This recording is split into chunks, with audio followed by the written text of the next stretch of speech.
Welcome back to Biomutant. In this video we are talking about what the developers have said since the launch of this game. For those of you that are unaware, this game has had a very mixed reception from launch.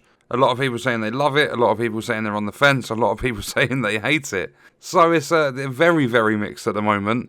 And the developers, if I put it up on screen here, we just have some random gameplay in the background. They said, first of all, Experiment 101 collects info about bugs that players encountered after the release. I'm going to guess that's pronounced Junkvist, not entirely sure. Sorry if I butchered it, but Junkvist did not specify when the patch with fixes will be released, but stressed that it will fix the most common flaws. The developers know that players are unhappy with the weak impact from melee weapons. It's all based on opinion, but a lot of people have been saying it. They will tackle this issue after they release the first bug fix patch, so they're focusing on bugs first. Experiment 101 drew attention to the frequent requests from players that the game needs a higher level of difficulty. The developers will add it in the future, probably along with the hardcore mode with 1 life, which some players have also asked for, so a permadeath feature in this game. The studio is aware that some people don't like the intrusive dialogue and voice of the narrator. The team will look into this issue, Junkvist said, noting that voiceovers can be turned off in-game right now. People just don't pay attention to the settings and the fact that you can turn the narration all the way down. You can turn the gibberish all the way down. You don't have to have it on its default settings. The Mercenary add-on class, which players received for pre-ordering Biomutant, will go on sale as a DLC within a few weeks. I don't think they should do that because there's been a lot of issues with that for the players that actually pre-ordered the game. So, someone pre-orders, they don't get their hands on the Mercenary class because it's bugged and it doesn't actually work, and then all of a sudden, a few weeks later, here you go, now we fixed it, you guys can have it if you pay us a little bit of money. I don't agree with that because it's basically mugging off the people that pre-ordered that had issues with it. And not only that, what is the point of pre-order content anymore? Because Star Wars Jedi Fallen Order did it, where the pre-order content eventually got given to everyone for free, and they did it with, I think, Outriders. They sell that Hell's Rangers pack separately, and now Biomutant are going to be doing the same thing. That takes away the whole incentive to actually pre-order a game. What's the point? If a couple of weeks down the line, or even a couple of months later, you can either get given it by the developers, or you can just go and purchase it for a little bit extra money. What is the point of pre-ordering anymore? Because there's limited amount of games now that actually give you stuff for pre-ordering. There is absolutely no bonus to pre-ordering some games. But the developers are preparing a separate patch for all platforms, which will fix a bug due to which some of the players with pre-orders didn't receive the Mercenary class.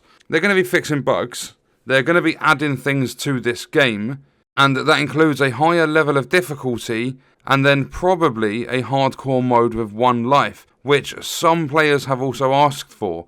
I don't feel they should be adding all this stuff in or even contemplating that. They need to fix the bugs first and then start adding stuff in. And I know they've said they're going to be doing bug fix patches and stuff beforehand, but are they going to get most of the major issues out of the way? That is the one thing. And not only that, with players asking for content, and with them looking into adding new difficulties and modes and stuff into the game, I just feel that that's being done to try and sway the opinion of people that have a negative viewpoint towards this game, a negative view towards the game. And I really don't agree with doing that. They should be leaving this stuff for a long time unless they've already planned to do this stuff. Because it looks as though they might have thought about a hardcore mode but taken it out. And now some players have asked for it. They're like, okay, you're not liking the game, but you will do if there's a hardcore mode. So what we're going to do is update the game at some point. We'll give you a hardcore mode. That's another person that's given us a positive review. They'll change their mind and they'll like the game because we gave them that mode. I don't agree with that stuff. And because it feels like this is all being done to try and sway the negative reviews, I feel that THQ Nordic will try and push Experiment 101 to try and do this stuff faster and get it released, and in turn, if they do a DLC with their higher levels of difficulty and stuff, will that actually release polished? Because this development team is very small as it is. I believe there's 20 or 25 people that have worked on this game. So with THQ Nordic saying that, they've even been on Twitter and they're basically quote unquote trolling people because they took one response, like one review from one company took another from another company that contradicted each other, and then they put like a gif of standing there looking confused or whatever. But they've taken a very, like THQ Nordic have taken a very sarcastic approach to the reviews on this game, and I don't feel they should be doing that. They should be way more professional as a company, especially when it's Experiment 101 that will get all of the backlash as well, when they've just sat there and put their time and effort in to make the game, and then THQ Nordic have come along and published it. I feel Experiment 101 deserve way more credit than they've received, and I feel THQ Nordic should be very, very careful with what they do and how they approach things. Just because if they go and, like, the game's got a lot of negative reviews as it is. I think it's got mixed reviews on Steam. But I've seen a lot of negativity around this game, people saying a wide range of different things. And obviously, it's based on everyone's opinions.